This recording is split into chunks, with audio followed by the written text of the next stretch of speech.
PSSM மற்றும் TMC தமிழுடன் இணைந்திருக்கும் அனைத்து நண்பர்களுக்கும் வசந்தி குமரனின் அன்பான வணக்கங்கள்.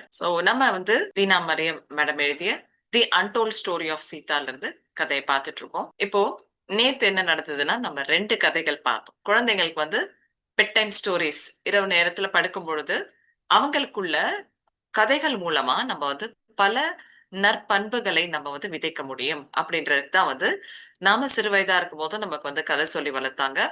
தூங்கும் பொழுது அதே போல அந்த டைம்லயும் பாத்தீங்கன்னா அந்த பழங்காலத்துல கூட இத சீதா மாதா பண்றாங்க. குழந்தைகளுக்கு ஒரு அடித்தளம் மாதிரி, அவங்களுக்கு ஒரு பேஸ்மெண்ட் மாதிரி இந்த நற்பண்புகள் வாழ்க்கை முழுவதும் இருக்கணும் அப்படின்றதுக்காக ரொம்ப சிறு சிறு வயசுலயே நம்ம தான் அவங்க ரொம்ப ஒன்றும் தெரியாத பருவம் அப்படின்னு நம்ம நினைப்போம். ஆனா அந்த பருவத்திலேயே விதைக்கப்படும் விதைகள் தான் அவங்களுக்கு காலம் ஃபுல்லா அவங்கள ஒரு நல்ல ஒரு பாதையிலேயே இருக்க வைக்கும். தவறான பாதையை போக வைக்காம இருக்கு. சோ இது ரொம்ப ஈஸியா அது ப்ரோக்ராம் பண்ண முடியும். டெய்லி கன்சிஸ்டன்சியா அவங்களுக்கு கதைகள் சொல்றது மூலமா அப்படின்றதுக்காக அவங்க கதைகள் சொல்லிட்டு இருக்காங்க. அந்த வகையில நேத்து அருந்ததி அவங்களுடைய கதை சொல்லும் பொழுது இந்த குழந்தைங்க குறுக்க கேள்வி கேட்கறாங்க. நீங்க அந்த நட்சத்திர லோகங்கள்ல போய் பார்த்திருக்கீங்களா? அங்க போயிருக்கீங்களா? அப்படின்னு கேட்கறாங்க. அது எப்படி சாத்தியமாகும் அப்படின்றத கேட்கறாங்க. சோ அதுக்கு சீதா மாதா என்ன விளக்கம் சொல்றாங்க அப்படின்றத நம்ம பார்க்கலாம். அதாவது சீதா மாதா என்ன சொல்றாங்க அப்படின்னா, அதாவது குழந்தைங்க கேட்கறாங்க ஃபர்ஸ்ட், நீங்க எப்படி அந்த பூமி கீழ கால்ல பூமியே படாம நீங்க எப்படி அங்கெல்லாம் நீங்க நட்சத்திரங்களுக்கு போக முடியும் அப்படின்னு சொல்லிட்டு கேட்கும்பொழுது, அந்த நடக்கிறது அப்படின்னா அதுல பல வகைகள் இருக்குது அப்படின்னு சொல்றாங்க. ஒரு இடத்துல இருந்து இன்னொரு இடத்துக்கு பயணம் பண்றது. இப்ப நம்ம பூமியிலேயே நம்ம பார்த்தோம்னா நம்ம நடந்து போவாங்க. இதுக்கு முந்தைய காலங்கள்ல மாட்டு வண்டியோ, குதிரை வண்டியோ அந்த மாதிரி ஏதாவது பயன்படுத்திட்டு இருந்தாங்க. இப்ப பல வகையான வேற மாதிரியான அ தொழில்நுட்பங்கள் வந்ததுக்கு அப்புறம் கார், பைக் இந்த மாதிரி ஏரோப்ளேன் இதெல்லாம் நிறைய வந்துருச்சு இல்லையா? சோ அத தாண்டி வேற இந்த நட்சத்திர உலகங்கள்ல போறதா இருந்தா, வேற மாதிரியா நம்ம டிராவல் பண்ணி போகணும் அப்படின்றாங்க.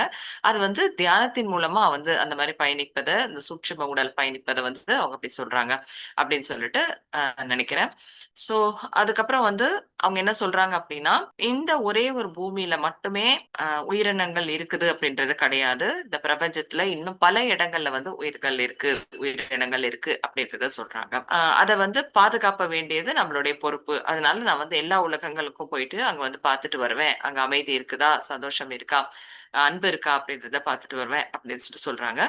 குழந்தைங்க தூங்கிட்டதுக்கு அப்புறம் சீதா மாதா என்ன பண்றாங்கன்னா, வெளிய நட்சத்திரங்கள பார்த்துட்டே இருக்கிறாங்க. அப்போ இந்த சோமா வராங்க அவங்க பின்னாடி நிக்கும்பொழுது, சீதா மாதா சொல்றாங்க, "நான் என்னுடைய பேத்திகள பார்க்கறதுக்கு இந்த பூமியில இருக்க மாட்டேன் சோமா" அப்படின்னு சொல்றாங்க. "என்னுடைய மகன்கள் லவ் மற்றும் குஷ் அவங்களுடைய மனைவிகள பார்க்கறதுக்கு கூட நான் உயிரோட இருக்க மாட்டேன்" அப்படின்னு சொல்றாங்க. ஏன்னா இதுக்கு முன்னாடி அவங்க பிள்ளைங்கள் சொல்றாங்க இல்லையா? "நீ உங்களுக்கு தான் மகள்களே இல்லையே, எங்களுக்கு ஏதாவது ஆச்சுன்னா உங்களுக்கு யார் ஆறுதல் சொல்வாங்க?" அப்படின்னு கேட்கும்போது, இல்ல எனக்கு பேத்திகள் இருப்பாங்க அப்படின்றத சீதாம்மா அவங்க கிட்ட சொல்றாங்க. அப்ப இப்ப இந்த சோமா கிட்ட மட்டும், ஏன்னா இந்த குழந்தைகள அத சொல்லி இப்பவே ஒரு கவலைக்கு உட்படுத்தக் கூடாது அப்படின்னு சொல்லிட்டு அந்த இதுக்காக சோமா கிட்ட சொல்றாங்க. அதனால என் பிள்ளைகளோட திருமணமோ இல்ல அவங்களுக்கு குழந்தை பேரு இது எல்லாமே பார்க்கறதுக்கு நான் இருக்க மாட்டேன் அப்படின்னு சொல்றாங்க. சோ அப்படியே அருந்ததி நட்சத்திரத்தை பார்த்தபடியே இவங்க இதெல்லாம் பேசிட்டு இருக்காங்க. ஆனா சோமா இதை ஏத்துக்க மாட்றாங்க. ஆனா சீதா மாதா என்ன சொல்றாங்க, "சோமா நீ இருப்ப. நான் இருக்க மாட்டேன். ஆனா நீ இருப்ப. நீ என்னுடைய பேத்திகள நீ பாப்ப. உனக்கு தெரியும் யாரு அப்படின்னு சொல்லிட்டு, நீ உன்னுடைய கரங்களால அவங்கள அ தூக்குவ. அதேபோல உன்னுடைய நீ தூக்கும் பொழுது உன் மூலமா நான் அவங்கள பிடிச்சிருக்க மாரி நான் நினைச்சுக்கிறேன்.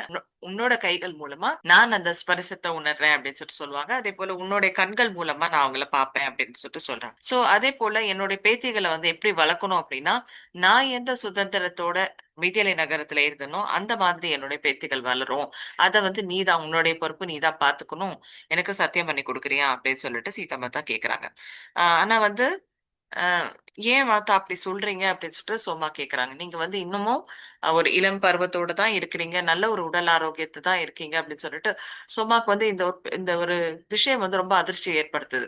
அதுக்கப்புறம் சீதா மாதா அதுக்கு பதில் எதுவும் சொல்லல. அது ஆனாலும் சோமா கிட்ட "நீ சத்தியம் செய்து குடு" அப்படின்னும்போது சோமா அத சத்தியம் செய்து குடுக்குறாங்க. "நீங்க எது கேட்டாலும் நான் மறுக்காம செய்வேன் அம்மா" அப்படின்னு சொல்லிட்டு சோமா சொல்றாங்க. ஆனா இந்த உலகத்த விட்டு போற மாதிரி நீங்க சொல்லாதீங்க. என்னால அத தாங்கிக் கொள்ள முடியல அப்படின்றதையும் சொல்றாங்க. அப்போ இதுதான் வந்து சீதா மாதா இங்க பூமியை விட்டு போக போறாங்க அப்படின்றதுக்கு முதல் இண்டிகேஷனா வந்து சோமாக்கு கிடைக்குது. ஆனா அது வந்து வருத்தத்தை அளிக்கக்கூடியதா இருக்கு. அதுக்கப்புறம் சில நாட்களுக்கு அப்புறம் வந்து இந்த சோமா வந்து இவங்க 2 பேரையும் வந்து இந்த குழந்தைங்கள வந்து தூங்க வைக்கிறதுக்காக இரவு நேரத்துல பாய் போட்டுட்டு அவங்கள தூங்க வைக்கிறதுக்காக தயார் பண்ணிட்டு இருக்கும்போது, இந்த லவ்வும், குஷும் பேசிட்டு இருக்காங்க. அப்ப வந்து லவ் வந்து குஷ் கிட்ட என்ன சொல்றான் அப்படின்னா, "அம்மா சொல்ற கதைகள் வந்து ரொம்ப வித்தியாசமா இருக்குல்ல கேட்கறதுக்கு. நம்ம இங்க ஆசிரமத்துல கேட்கிற கதைய விட ரொம்ப மாறுபட்ட கதைகளா இருக்குதே! அவங்க வந்து நம்ம அம்மா வந்து ரொம்ப பெரிய ஒரு சேஜா இருப்பாங்க போல இருக்கு. அதாவது அ ஸ் அ ஞானியா இருப்பாங்க போல இருக்கு அப்படின்னு சொல்றாங்க. நம்ம குருஜியோட பெரிய ஞானியா இருப்பாங்க போல இருக்கு இல்லையா?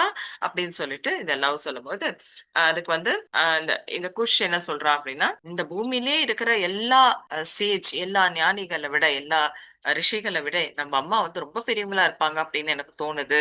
இங்க இருக்கிற எல்லா ரிஷிகள விட, இந்த உலகத்துல இருக்க எல்லா ரிஷிகள விட அப்படின்னு சொல்லிட்டு சொல்றாங்க. அதுக்கப்புறம் வந்து அப்படியே அவங்களுக்கு வந்து தூக்கம் வருது. அப்படி அப்ப வந்து சோமா வந்து சிரிச்சுட்டே நெனைக்கிறாங்க. இந்த குழந்தைங்களுக்கு வந்து அவங்க அம்மா யாருன்னு தெரிஞ்சா எப்படி இருக்கும்? இங்க வந்து எப்படி ஒரு பிரமிப்பா அவங்க அம்மாவ பார்க்குறாங்க அப்படின்றத வந்து நெனச்சு சிரிச்சுட்டே வந்து இருக்காங்க.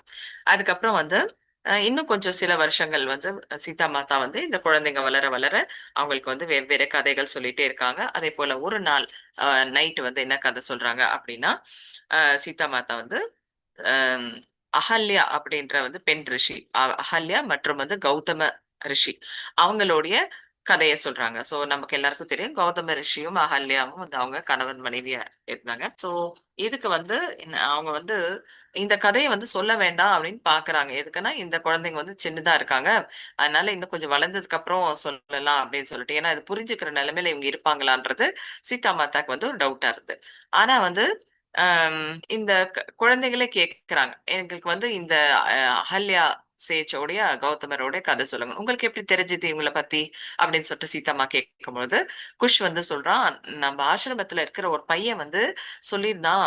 கௌதம ரிஷி வந்து அவருடைய மனைவிய வந்து சபிச்சுட்டாரு அப்படின்னு சொல்லிட்டு. அவங்க வந்து அவர்கிட்ட வந்து என் அ கரெக்ட்டா நடந்துக்கல. ஒரு நல்ல ஒரு மனைவியா நடந்துக்கல. அவங்களுக்கு துரோகம் பண்ணிட்டாங்க. அதனால அவர் வந்து தன்னுடைய மனைவிய சபிச்சுட்டாரு. இது வந்து எல்லா பெண்களுக்கும் ஒரு பாடம் அப்படின்றத மாரி சொன்னா. "அப்படின்னா என்னதும்மா?" அப்படின்னு சொல்லிட்டு குஷ் வந்து கேட்கிறான். அவங்க அம்மா வந்து கொஞ்ச நேரம் சைலன்ட்டா இருக்காங்க. சரி, அதாவது குழந்தைங்க ரொம்ப சின்ன வயசா இருக்காங்க. இன்னும் கொஞ்சம் வளர்ந்ததுக்கு அப்புறம் சொல்லலாம்னு நெனச்ச கதைய வந்து இப்ப கேட்கும்பொழுது, சரி இப்ப சொல்லியே ஆகணும் அப்படின்னு சொல்லிட்டு சீதா மாதா நெனைக்கிறாங்க. அதுக்கப்புறம் வந்து சீதா மாதா என்ன சொல்றாங்க அப்படின்னா, "நான் என்ன நடந்தது அப்படின்றத வந்து நான் முதல்ல உங்களுக்கு சொல்றேன். எனக்கு தெரிஞ்ச விஷயத்த நான் சொல்றேன்." நான் சின்ன பொண்ணா இருக்கும்பொழுது, கௌதம ரிஷி இருந்தார் இல்லையா? அவரு அப்புறமா அகல்யா ரிஷி இருக்காங்க இல்லையா? அவங்க 2 பேருக்கும் பிறந்த ஒரு மகன். அவங்க வந்து எங்களுடைய குடும்ப அ ரிஷியா இருந்தாரு. குடும்பத்துல வந்து பிரீஸ்ட்டா சாமியாரா இருந்தாரு. அ அவரு வந்து எப்பயுமே வந்து சோகமா இருக்கிறத பார்த்து நான் வந்து என்ன அதோட காரணம் என்ன அப்படின்னு தெரிஞ்சுக்கணும்னு விருப்பப்பட்டேன். அதுக்கப்புறம் வந்து அவர்கிட்ட ஒரு நாள் நான் கேட்கும்பொழுது அவரு சொன்னாரு, "என் குடும்பத்துல வந்து ரொம்ப சோகமான ஒரு ட்ராஜடி அதாவது சோகமான ஒரு சம்பவம் நடந்தது. அதுக்கு தீர்வே கிடையாது. அதுக்கு வந்து தீர்க்க முடியாத ஒரு ஒரு சம்பவம் நடந்தது." அப்படின்னு சொல்லும்பொழுது, "அப்படி என்னவா இருந்திருக்கும்?" அப்படின்னு சொல்லிட்டு அதுக்கு மேல அவர் சொல்லல. அதனால வந்து இவங்க என்ன பண்றாங்க அப்படின்னா, சீதா மாதா வந்து தன்னுடைய அப்பா கிட்ட போய் கேட்கலாம் அப்படின்னு சொல்லிட்டு போறாங்க. அவங்க அப்பா கிட்ட போயிட்டு இந்த மாதிரி வந்து, இதுக்கு என்ன பண்ண முடியும் அப்படின்னு சொல்லிட்டு சொன்னோனே, அவங்க அப்பா என்ன சொல்றாரு, "என்ன பண்றது? அதுக்கான சரியான நேரத்துக்காக தான் வெயிட் பண்ணணும். அவ்வளவுதான்" அப்படின்னு சொல்றாரு. சரியா ஆகறதுக்கான நேரத்துக்கு பொறுமையா வெயிட் பண்ணணும் அப்படின்னு சொல்லிட்டு. "ஏன் என்கிட்ட யாருமே சொல்ல மாட்டீங்க?" அப்படின்னு சொல்லிட்டு யோசிச்சுட்டு அமைதியா இருந்துர்றாங்க. அதுக்கப்புறம் ஒரு நாள் என்ன ஆகுது அப்படின்னா, நெறைய ரிஷிகள் வந்து அவங்க அப்பாவ வந்து சந்திக்கிறதுக்கு வராங்க. அதுல வந்து கௌதம ரிஷியும், அவரும் சேஜ் கௌதம அவரும் வந்து வராரு. அவரு முகத்திலயும் இவங்க வந்து அதே ஒரு சோகத்த வந்து பார்க்குறாங்க. அவங்க மகன் முகத்துல இருந்த அதே சோகத்த வந்து இந்த கௌதம ரிஷியோடைய முகத்தையும் பார்க்கும்பொழுது, அவர்கிட்ட போய் இவங்க கேட்கறாங்க, "என்ன நடந்துச்சு?" அப்படின்னு சொன்னா, அவர் என்ன சொல்றாரு அப்படின்னா, அதாவது ஓகே. அவர் என்ன சொல்றாருன்னா, ஏதோ நான் வந்து ரொம்ப மோசமான ஒரு செயல் நான் செய்துட்டேன் அப்படின்னு சொல்லிட்டு சொல்றாரு. சோ அதனால எனக்கு வந்து ரொம்ப வருத்தமா இருக்கு. என்னால தான் இது எல்லாமே நடந்தது. நான் தான் ரொம்ப மோசமா வந்து செயல் பண்ணிட்டேன் அப்படின்ற மாரி சொல்றாரு. அதுக்கப்புறம் வந்து அவங்க அப்பா கிட்ட வந்து கேட்கறாங்க. அதாவது கௌதம ரிஷி வந்து ரொம்ப புத்திசாலியானவரு. அவர் போய் எப்படி இந்த மாதிரியான ஒரு சபிக்கும் விதமான ஒரு மோசமான ஒரு வேலைய செய்திருக்க முடியும்? அப்படின்னு சொல்லிட்டு சீதா மாதா கேட்கறாங்க. அதுக்கு அவங்க அப்பா சொல்றாரு, அ அதா அதாவது கௌதம ரிஷி வந்து அவரு வந்து ரொம்ப புத்திசாலியானவரு. அவங்களுடைய மனைவி வந்து ரொம்ப அழகானவங்க. இது கூட வந்து யாரும் பார்க்கல ஆக்சுவலா. இது நடந்த விஷயத்த சம்பவத்த பார்க்கல. ஆனா நான் கேள்விப்பட்டது நான் உன்கிட்ட சொல்றேன் அப்படின்னு சொல்லிட்டு அவங்க அப்பா வந்து சீதா மாதா கிட்ட சொல்றாரு. கௌதம ரிஷி வந்து அவ்ளோ புத்திசாலியான ஒரு ஞானி. அவங்க மனைவி வந்து அவ்ளோ அழகான இருப்பாங்க. 2 பேரோட அந்த ஜோடி வந்து பொருத்தம் பார்த்து வந்து தேவர்கள் கூட பொறாமைப்படுற அளவுக்கு இருப்பாங்க. அப்ப இந்திர தேவர் வந்து ஒரு நாள் வந்து பொறாமையின் காரணமா அவர் என்ன பண்ணாருன்னா, கௌதம ரிஷியோடைய மனைவிய வந்து அ டெஸ்ட் பண்ணணும் அப்படின்றதுக்காக, அவர் சோதிச்சு பார்க்கணும் அப்படின்றதுக்காக அவர் வந்து கௌதம ரிஷியாக வந்து வேடமிட்டு அந்த அவருடைய குடில்ல போகுறாரு. அதனால வந்து அவங்களுடைய மனைவி வந்து அந்த அத்துமீறி நடந்துக்கிறதுனால, உண்மையாவே அவங்களுடைய கணவர் வந்து அப்பதான் வீட்டுக்கு திரும்புறாரு. அவரு இவங்கள பார்த்த உடனே சபிச்சிடுறாரு. அதனால வந்து இவங்க பாறையா மாறிடுறாங்க அப்படின்னு சொல்லிட்டு சொல்றாரு. இதுதான் எனக்கு தெரிஞ்ச விஷயம். இந்த கதையில எவ்வளவு உண்மை இருக்கு அப்படின்றது வந்து எனக்கு தெரியாது. அம் நான் வந்து கேட்ட கதை அப்படின்ற மாரி அவங்க அப்பா சொல்லும்பொழுது, அ இவங்க வந்து இந்த சீதா மாதா வந்து இப்ப இப்ப சின்ன வயசுல நடந்த விஷயத்த அவங்களுடைய மகன்களுக்கு சொல்லிட்டு இருக்காங்க. சோ அவங்க என்ன சொல்றாங்க அப்படின்னா, "என்னுடைய அப்பா வந்து இந்த கதைய சொன்னாரு. ஆனா உண்மையில நடந்தது என்ன அப்படின்றத வந்து நான் சொல்றேன்" அப்படின்னு சொல்லிட்டு சொல்றாங்க. சோ அவங்க என்ன சொல்றாங்க அப்படின்னா, "எங்க அப்பா சொன்ன அந்த கதைய வந்து என்னால ஏத்துக்க முடியல. என்னால நம்ப முடியல. எப்படி இந்திரதேவர் மாரி ஒரு அ பியூரா இருக்கக்கூடிய ஒரு அ ஞானம் உடைய அ ஒரு தூய்மையான நிலையில இருக்கிற ஒரு கடவுள் வந்து, எதுக்காக ஒரு பெண் ரிஷிய வந்து அகல்யா அப்படின்றவங்க வந்து, அவங்களும் வந்து ரொம்ப தூய்மையான ஒரு ஞானியா இருக்கிற ஒரு ரிஷி தான். ஸோ எதுக்காக வந்து கடவுள் வந்து போயிட்டு இவ்ளோ ஒரு நல்ல ஒரு பெண்ண வந்து போய் சோதிக்கணும் அப்படின்ட்டு இது மாதிரி வந்து ஏமாத்தணும் அப்படின்னு நினைப்பாரு அப்படின்னு சொல்லிட்டு இவங்களால அத வந்து ஜீரணிக்க முடியல இந்த விஷயத்த. அதனால வந்து அவங்க வந்து தனிமையில உட்கார்ந்து அழுதுட்டே இருக்கிறாங்க. இது வந்து இல்ல, இது சாத்தியம் இல்ல. இதுல ஏதோ தவறு இருக்கு அப்படின்னு நினைச்சுட்டே இருக்காங்க. அப்ப அவங்களுக்குள்ள தோணுது. சரி நம்ம இதுல இருக்க உண்மைய நம்ம தெரிஞ்சுக்கிறதுக்காக இந்திர தேவரே கேட்டா என்ன அப்படின்னு சொல்லிட்டு நான் நினைச்சேன் அப்படின்னு சொல்லிட்டு அவங்களுடைய மகன்கள் கிட்ட சொல்லிட்டு இருக்கும்போது, அதே போல நான் சந்திக்கவும் செய்தேன் அப்படின்னு சொல்லும்பொழுது, குஷ்க்கு வந்து ரொம்ப ஆச்சரியமாயிடுச்சு. அம்மா, நீங்க இப்ப இந்திர தேவர பார்த்தீங்களா? அப்படின்னு சொல்லிட்டு கேட்கிறாரு. கேட்கிறான். அப்ப வந்து அவங்க அம்மா ஆமா, ஆமா சொல்றாங்க. அதுக்கப்புறம் வந்து சோமாக்கும் இது வந்து ஒரு புதிய தகவலா இருந்தது. ஏன்னா சோமாக்கும் இந்த கதை தெரிஞ்சதே கிடையாது. அதனால அவங்களுக்கும் ஆவலாயிடுச்சு. குழந்தைங்களோட சேர்ந்து அவங்களும் கேள்வி கேட்க ஆரம்பிச்சுட்டாங்க. "அம்மா நீங்க சொர்க்கலோகத்துக்கு போனீங்களா?" அப்படின்னு சொல்லிட்டு கேட்கறாங்க. நீங்க என்கிட்ட இந்த கதைய ஏன்னா சொன்னதே கிடையாதுல்ல அதனால. அதுக்கப்புறம் வந்து சீதா மாதா சொன்னாங்க, "ஆமா நான் போயிருக்கேன். ஆனா வந்து நீ வந்து இந்த வீட்ல வேலைக்கு சேர்ந்தல்ல சோமா, அதுக்கெல்லாம் முன்னாடி நடந்த சம்பவம்" அப்படின்னு சொல்லிட்டு சொல்றாங்க. அதாவது கனவுல நான் போயிருக்கேன் அப்படின்னு சொல்லிட்டு சொல்றாங்க. இப்ப கனவுல போறது அப்படின்னா என்னன்னா, நம்மளுக்கு தெரியும். தியானத்துல அப்புறம் கனவுல வந்து சூட்சும உடல் பயணம் மேற்கொள்ளும். அப்ப அதுல நடக்கிற விஷயங்கள்லாம் வந்து அதுவும் வந்து உண்மையான விஷயங்கள் தான் அப்படின்றது வந்து தியானத்துல இருக்கிறவங்களுக்கு தெரியும். சோ வந்து ஒரு நாள் வந்து சீதா மாதா வந்து அவங்களுடைய கனவுல வந்து இந்திரலோகத்துக்கு போறாங்க. சொர்க்கலோகம் அப்படின்னு சொல்லிட்டு அந்த சொர்க்கலோகத்துக்கு போறாங்க. அங்க வந்து இந்திரர் இருக்காரு. அவர்கிட்ட வந்து அவர் வந்து இவங்கள பார்த்த உடனே, வாம்மா" அப்படின்னு சொல்லிட்டு, "என்ன உன்கிட்ட உனக்கு என்ன கேள்வி கேட்கணும்? எத வேணா நீ கேட்கலாம்" அப்படின்னு சொல்லிட்டு சொல்லும்பொழுது, இவங்க சொல்றாங்க ஃபர்ஸ்ட் எடுத்த உடனே, "நீங்க வந்து எப்படி அந்த ரிஷி அகல்யாவ வந்து நீங்க எப்படி ஏமாத்தலாம்? எதுக்கு இந்த மாதிரியான வேலை செய்தீங்க?" அப்படின்னு சொல்லிட்டு அழுதுட்டே கேட்கறாங்க. அதுக்கு வந்து அவர் என்ன சொல்றாரு அப்படின்னா, தேவர்கள் மற்றும் தேவிகளுடைய பொறுப்பே என்னன்னா, எல்லா ரிஷிகளையும் வந்து போய் சோதிக்கிற வேலை தான். அவங்க வந்து உண்மையாவே அவங்க கத்துக்க வேண்டிய பாடங்கள கத்துக்கிட்டு இருக்காங்களா? அவங்களுக்குள்ள இருக்கிற அந்த இம்பர்ஃபெக்ஷன்ஸ் அசுத்தங்கள் அப்படின்னு சொல்லலாம். அல்லன்னா ஒரு சரியா இல்லாத விஷயங்கள வந்து குறைகள அவங்க வந்து சரி செய்துக்கிட்டாங்களா? நிவர்த்தி பண்ணிக்கிட்டாங்களா? அப்படின்றத வந்து நாங்க பார்க்கணும். எதுக்குன்னா, அப்பதான் வந்து அவங்க இங்க இந்த ஹெவன்ல சொர்க்கத்து சொர்க்க பூமியில வந்து அவங்களால வரவே முடியும், நுழைய முடியும். அதனால தான் நான் வந்து அன்னைக்கு அவங்களுடைய கணவர் போல வேடமிட்டு போனேன். அந்த சேஜ் அகல்யா அதாவது ரிஷி அகல்யா வந்து கண்டுபிடிக்கிறாங்களா இல்லையா? அவங்களுடைய பர்செப்ஷன் பவர் அதாவது உணரும் திறன் எவ்ளோ இருக்கு அப்படின்றத வந்து பார்க்கறதுக்காக நான் போயிருந்தேன். நான் வந்து அந்த அந்த ஒரு குடில்ல என்டர் ஆன உடனே அவங்களோட காட்டேஜ்ல என்டர் ஆன உடனேவே அவங்க வந்து என்ன கண்டுபிடிச்சுட்டாங்க. கண்டுபிடிச்சுட்டு நான் வந்து மாறுவேடம் போட்டுட்டு வந்திருக்கேன் அப்படின்றத வந்து அவங்க கண்டுபிடிச்சு, எதுக்காக இந்திர தேவர் இது மாதிரி என்னுடைய கணவருடைய ரூபத்துல நீங்க வந்திருக்கீங்க அப்படின்னு சொல்லிட்டு அவங்க வந்து என்கிட்ட நேரடியா கேட்டாங்க. உடனே இந்திர தேவர் வந்து சொன்னாரு, நான் வந்து உன்னுடைய உன்னை டெஸ்ட் பண்றதுக்காக தான் நான் வந்து இங்க வந்தேன் அப்படின்னு சொல்லிட்டு சொன்னாரு. உன்னோட சக்தி எப்படி இருக்கு? உனக்கு உணர்தல் நிலை எப்படி இருக்கு? நீ கண்டுபிடிக்க முடியுதா? போலி எது, அசல் எதுன்னு கண்டுபிடிக்க முடியுதா? அப்படின்றதுக்காக நான் வந்தேன் அப்படின்னு சொல்லிட்டு, சரி நான் இப்ப கிளம்ப வேண்டிய நேரம் வந்துருச்சு. நீ வந்து அதுல பாஸ் ஆயிட்ட அப்படின்னு சொல்லிட்டு வந்து, அவரு வந்து அந்த குடில் விட்டு வெளியே போகும் பொழுதுதான், அப்பதான் வந்து கௌதம ரிஷி வந்து வராரு உள்ள. தியானம் முடிச்சுட்டு வராரு.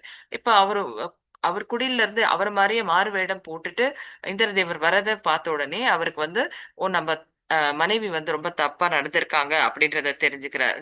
அவரு யோசிக்கிறாரு. அந்த மாரி வந்து அவரு கற்பனை பண்ணிக்கிறாரு. அதுக்கப்புறம் வந்து ரொம்ப அவருக்கு வந்து இந்திரதேவர பார்த்த உடனே ரொம்ப கோவம் வந்துருது. அவர் கண்டுபிடிச்சிறாரு இவரு இந்திரதேவர்ன்னு சொல்லிட்டு. ஸோ அதனால வந்து என்ன பண்றாரு அப்படின்னா, இந்த டைம்ல வந்து கோவப்பட்டு சபிக்கிறாரு அவங்கள. அப்போ வந்து அதாவது இந்திரதேவர் நின்றுருக்காருல்லையா, அவர் வந்து சபிக்கிறதுக்கு போகும்போது, அஹல்யா வந்து பார்க்குறாங்க. ஐய்யய்யோ! இந்த மாதிரி வந்து நடந்துச்சுன்னா, இந்த இயற்கை உலகமே வந்து அ அதுக்கு வந்து அவரு ரொம்ப கொடுமை நேர்ந்துரும். அதாவது இயற்கையோட சமநிலையே மாறிடும். இந்திரதேவர் தான் வந்து அவருடைய பொறுப்பு என்ன? அவர் வந்து ஒரு கடவுள். அவருடைய பொறுப்பு என்ன? அவர் சபிக்கப்பட்டாலோ, அவருக்கு ஏதாவது நிகழ்ந்தாலோ, சுத்தி இருக்கிற இந்த இயற்கையிலிருந்து அந்த உலகத்துக்கு என்ன ஆகும் அப்படின்னு சொல்லிட்டு அவங்க என்ன பண்றாங்க அப்படின்னா, அ நடுவுல போயிடுறாங்க. இவங்க 2 பேருக்கு நடுவுல போயிட்டு அந்த சாபனைய வந்து தன் மேல வாங்கிக்கிறாங்க. ஸோ உடனடியா அவங்க என்ன ஆகுறாங்கன்னா, ஒரு பாறை போல மாறிடுறாங்க. அதுக்கப்புறம் வந்து அ இப் இப்போ அம் உடனே இந்திரதேவர் வந்து சொல்றாரு, "நீ என்ன பண்ணியிருக்க? நீ பாரு. நீ வந்து இவ்ளோ பெரிய ரிஷியா இருக்க. நீ தியானம்லாம் பண்ற. ஆனா உன்னுடைய கோபத்தினால நீ வந்து ஒரு அப்பாவி பெண்ண வந்து இந்த மாதிரி பாறையா மாத்திட்டியே! நான் வந்து ரிஷிகள டெஸ்ட் பண்றதுக்காக தான் நான் வந்தேன். உடனே அந்த அஹல்யா வந்து உடனே என்ன கண்டுபிடிச்சுட்டு, என்ன வந்து நீ இந்திரன் தான் அப்படின்னு சொல்லிட்டு சொல்லிட்டாங்க. அதனால தான் நான் இப்ப திரும்பி வீட்டுக்கு போயிட்டுருந்தேன். நீ வந்து இப்படி வந்து உன்னுடைய மனைவிய சந்தேகப்பட்டு, என் மேல கோவப்பட்டு இந்த மாதிரி ஒரு காரியத்துல ஈடுபட்டியே! அப்படின்னு சொல்லிட்டு சொல்றாங்க. அதுக்கப்புறம் வந்து அ இந்த இந்திரர் என்ன பண்றாரு அப்படின்னா, அகல்யாக்கு வந்து, சரி நீ வந்து சொர்க்கலோகத்துக்கு இப்பவே வர்றதுக்கு வந்து உனக்கு உனக்கு வந்து 2 சாய்ஸ் தரேன். அதாவது நீ வந்து இப்பவே சொர்க்கலோகத்துக்கும் வந்துடலாம். இல்லன்னா இதே போல பாறையா இருக்கலாம். பாறை உடல்லயே நீ இருக்கலாம் அப்படின்னு சொல்லிட்டு, உன்னுடைய கணவர் வந்து முழுமையாக கோவத்திலிருந்து விடுபடும் வரைக்கும், நீ இதே பாறையா இருந்து, அதுக்கப்புறம் முழுமையா அவர் வந்து அந்த ஒரு குணங்கள வந்து மீறி வந்துட்டதுக்கு அப்புறம் தான், நீ அ மறுபடியும் பெண்ணாக மாற முடியும் அப்படின்னு சொல்லிட்டு சொன்னோனே, அந்த அகல்யா வந்து என்ன பண்றாங்க அப்படின்னா, நான் வந்து இங்கேயே இருக்கேன். நான் வந்து அ என்னோட கணவரோட சேர்ந்து தான் நான் வந்து அந்த சொர்க்க பூமிக்கு வருவேன். நான் மட்டும் தனியா வரமாட்டேன் அப்படின்னு சொல்லிட்டு, அவரு வந்து முழுமையா எப்ப மாறுறாரோ, அதுவரைக்கும் நான் காத்துக்கிட்டு இருக்கேன் அப்படின்ற மாரி சொல்றாங்க. அதுக்கப்புறம் வந்து இவங்க வந்து சீதா மாதா வந்து இந்திரர் கிட்ட கேட்கறாங்க. இதுக்கு எதுவும் தீர்வு இல்லையா? அப்படியே தான் இருக்கணுமா? அவங்க எவ்வளோ நாள் அப்படி இருக்கணும்? அப்படின்ற மாரி கேட்கும்பொழுது, அப்போ இந்திர தேவர் சொல்றாரு, கூடிய விரைவிலே இதுக்கு வந்து தீர்வு வரும் மகளே" அப்படின்னு சொல்லிட்டு சொல்றாரு. அதுக்கப்புறமா வந்து இந்த கதையெல்லாம் வந்து இவங்க சின்ன வயசுல நடந்த விஷயங்கள, இந்த கதைகள வந்து லவ்க்கு, குஷ்க்கு வந்து சீதா மாதா சொல்லிட்டு இருக்காங்க. இப்ப சீதா மாதா வந்து சொல்ல சொல்ல இவங்கலாம் ஆன்னு வாய தொறந்து, "ஓ! அப்படியா?" அப்படின்னு ஆச்சரியத்தோட இந்த குழந்தைங்க 2 பேரும் கேட்டுட்டு இருக்காங்க. அதுக்கப்புறம் சீதா மாதா சொல்றாங்க, "சரி, இப்ப சொல்லுங்க. ஆ நீங்க இந்த கதை மூலமா என்ன கத்துக்கிட்டீங்க?" அப்படின்னு சொல்லிட்டு சொன்னோனே, குஷ் வந்து என்ன சொல்றான் அப்படின்னா, அ கோவம் தான் இது எல்லாத்துக்குமே. இவ்ளோ பெரிய துன்பங்களுக்கு காரணம் இந்த கோவம் தான் அப்படின்றத நான் தெரிஞ்சுக்கிட்டேன். அதனால வந்து நம்ம கோவத்த நம்ம வந்து அ தாண்டி வரணும். கோவத்த நம்ம கட்டுக்குள்ள வச்சுக்கணும் அப்படின்னு சொல்லிட்டு சொல்றாங்க. அதுக்கப்புறம் வந்து சீதா மாதா வந்து, "ஆமா கரெக்ட்டு" அப்படின்னு சொல்லிட்டு லவ் கிட்ட கேட்கறாங்க. "சரி நீ சொல்லு. எனக்கு நீ என்ன கத்துக்கிட்ட?" அப்படின்னு சொல்லிட்டு சொன்ன உடனே, ஆ லவ் வந்து கொஞ்ச நேரம் யோசிச்சுட்டு, அதுக்கப்புறம் என்ன சொல்றான் அப்படின்னா, கௌதம ரிஷி வந்து தன்னுடைய மனைவி அகல்யா வந்து சந்தேகப்பட்டாரு. அவருக்கு வந்து அவங்க மேல நம்பிக்கை இல்லாம இருந்தது. அ அதனால வந்து அவங்க வந்து எவ்வளோ ஒரு ஒரு உன்னதமான ஒரு பெண். அப்படி இருந்தாலும் அவங்க மேல சந்தேகப்பட்டாரு. ஸோ அது வந்து ரொம்ப தப்பு அப்படின்னு சொல்லிட்டு சொல்றாங்க. அதுக்கப்புறம் வந்து சீதா மாதா சொல்றாங்க, "2 பேரும் கரெக்ட்டா தான் சொல்லியிருக்கீங்க. நம்பிக்கை இல்லாத இடத்துல வந்து அன்பு இருக்க முடியாது. அன்பு இல்லாத இடத்துல வந்து ஒரு நன்மையோ, இல்ல தர்மமோ அங்க வந்து நிலைத்திருக்காது. அன்பு தான் எல்லாத்துக்குமே அடிப்படையானது அப்படின்னு சொல்லிட்டு சொல்றாங்க. அம் அதேபோல அந்த அகல்யா அப்படின்ற ரிஷி அவங்க கூட வந்து பார்த்தீங்கன்னா, இந்த பூமியில வந்து இருக்கிறேன் அப்படின்னு சொல்லிட்டு சொல்றதுக்கு காரணமும் வந்து இங்க அவங்க வந்து அன்பின் காரணமா தான் சொல்றாங்க. அ அதாவது அவங்க வந்து அந்த சொர்க்கலோகத்துக்கு போறதுக்கான வாய்ப்பு கொடுக்கப்பட்டாலும், இல்ல இல்ல என்னுடைய கணவன் வந்து இந்த முழுமையா அவரு மாறுனதுக்கு அப்புறம், அந்த கோவத்த விட்டதுக்கு அப்புறமா, நான் வந்து வரேன் அப்படின்னு சொல்லியிருக்காங்க. அவங்களுடைய கணவன் மேல அவங்க அவ்ளோ அன்பு வச்சிருக்காங்க அப்படின்றத வந்து சீதா மாதா சொல்றாங்க. அ கௌதம ரிஷிக்கு வந்து ரொம்ப அதிகமான அளவுல ஞானம் இருந்தாலும், அவங்களுடைய மனைவிக்கு தான் அதிகமான அளவுல அன்பு இருந்தது அப்படின்னு சொல்றாங்க. அந்த ஞானம் அப்படின்றது அன்பு இல்லாத ஞானம் வந்து அ ஒரு உண்மையான ஞானமே கிடையாது அப்படின்னு சொல்றாங்க. ஸோ இதுக்கப்புறம் வந்து அந்த அவங்க மனைவி பாறையா மாறிட்டாங்க. ஆனா வந்து அதுக்கப்புறம் அந்த கௌதம ரிஷி என்ன பண்ணாரு அப்டின்னா, என்ன நம்ம இவ்ளோ மோசமா நம்ம நடந்துக்கிட்டோமே! நம்ம வைஃப் வந்து இவ்ளோ நம்மளுடைய மனைவி எவ்ளோ துன்பத்துக்கு ஆளாக்கிட்டோமே! அப்டின்னு சொல்லிட்டு அவர் வந்து போய் கடும் தவம் பண்றாரு. அந்த தவம் பண்றதுக்கு போயிட்டாரே தவிர, அவங்களுடைய மனைவி வந்து அவங்க இப்போ வந்து ஒரு நடக்க முடியாத, ஒரு நகர முடியாத ஒரு சூழல்ல இருக்காங்க. ஒரு பேசக்கூட முடியாத, எதுக்குமே வந்து பண்ண முடியாத ஒரு பாறையா இருக்காங்க.